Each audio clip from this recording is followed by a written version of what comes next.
Tânia, para 4 de Tammuz, vamos começar o 10º capítulo do Sha'ar Eichud Ve'emunah. A gente explicou que as sefirot, as condutas divinas, são algo totalmente acima da nossa lógica. Não dá para a gente entender porque Deus e a sua bondade, Deus e a sua severidade, Deus e qualquer uma das suas condutas é uma coisa só. Isso é acima da nossa compreensão, entender essa ideia. Mas, de qualquer jeito, a gente sabe que a Torá ela fala de uma maneira para o ser humano entender, uma maneira que vai acalmar o ouvido, de uma maneira que dê para a gente entender, mesmo que não seja 100%, né? Não dá para a gente entender 100%, mas pelo menos falar de uma expressão, de um jeito que dá para entender o suficiente que a gente consegue entender. Por isso que foi dada permissão para os sábios da Kabbalah falar das Sefirot como exemplo de chamando elas de luzes. É verdade que as Sefirot é muito acima da nossa compreensão, mas para entender um pouquinho, os sábios da Kabbalah usam as Sefirot como luzes. Por quê? Porque esse é um exemplo que vai fazer a gente entender um pouquinho a unicidade de Deus com as suas midot, com as suas condutas. Que é igual à unicidade do raio do sol no sol, da luz do sol em relação ao globo, à sua origem, à luminária.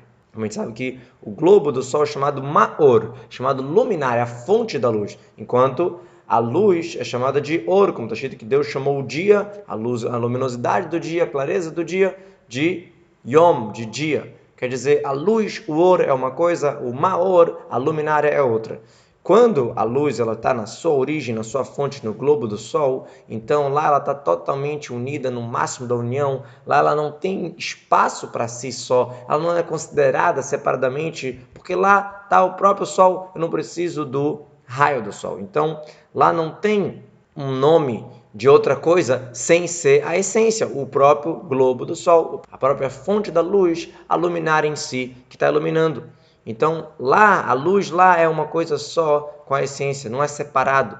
A mesma coisa, claro que é muito mais do que isso, mas um exemplo para a gente entender as condutas de Hashem, a vontade de Hashem, a sabedoria de Hashem, a bondade, etc, etc, que a gente falou que é unido com ele, é igual à luz do sol no sol. Quer dizer, no nível de Atzilut, no mundo de Atzilut, realmente essas condutas elas estão unidas totalmente com o máximo da união com Deus. Como a gente fala que saiu dele, saiu de Hashem, igual o raio do sol que está saindo do sol. Mas é claro que isso é só um exemplo e ainda está muito distante da nossa compreensão. A gente chama as Sefirot de luz para dar essa comparação do raio do sol que sai do sol, mas é muito, muito mais do que isso. Na verdade, é muito acima da nossa compreensão, é muito acima desse exemplo, mas só para a gente conseguir acalmar o nosso ouvido e entender um pouco, te dar esse exemplo da luz, do raio do sol, no sol, que ele só ganha importância aqui no mundo, a mesma coisa de Sefirot, ele só ganha importância para os receptores, não para o próprio Hashem, como vamos ver na continuação. Ay, ay, ay,